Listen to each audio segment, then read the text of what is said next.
You are listening to Viewpoints from PlaceCloud. Cultural researchers tell stories of places from around the world. For the full multimedia experience and to support the creators you enjoy, visit placecloud.io. If you walk up Oxford Street on a busy day, you'd be forgiven for walking straight by the 100 Club. Nestled below a narrow office blocks between a long row of large shops, the 100 Club is probably one of Oxford Street's less obvious landmarks. However, once you're through the doors of this iconic venue, the hustle and bustle of the busy shopping streets is swapped for a different kind of excitement. While the entry to the 100 Club, noticeable only by the small red sign above the entrance, gives very little clue to what lies beyond, visitors will soon get a sense of what's ahead as live music pours up the stairs as you descend into the basement. The venue itself is typical of many of the basement venues that became central to the leisure experiences of teenagers and young adults in the post-war period. Old office basements and storage facilities offered cheap opportunities for music fans to open new types of venues that offered something markedly different from the commercial leisure offerings of cinemas and dance halls. In the 1940s and 1950s, jazz was at the forefront of these cultural changes, and basement jazz bars popped up across the country. Other examples include the Cabin Club in Liverpool and Club 60 in Sheffield. Many of these clubs formed part of a wider touring circuit, but the 100 Club is noticeable as being one of the first.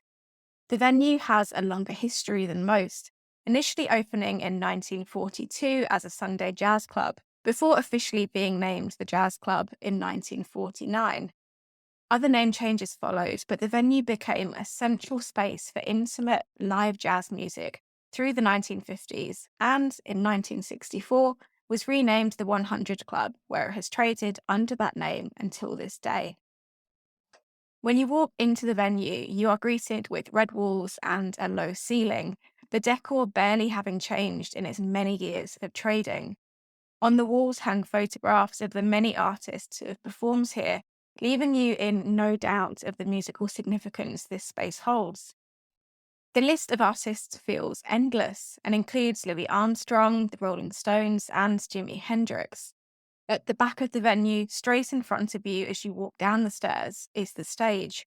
The stage is low, featuring sound systems, lights, and a piano, which is still central to the jazz concerts that take place to this day. It's an intimate space, and the proximity between the packed crowd and the live band only adds to this atmosphere.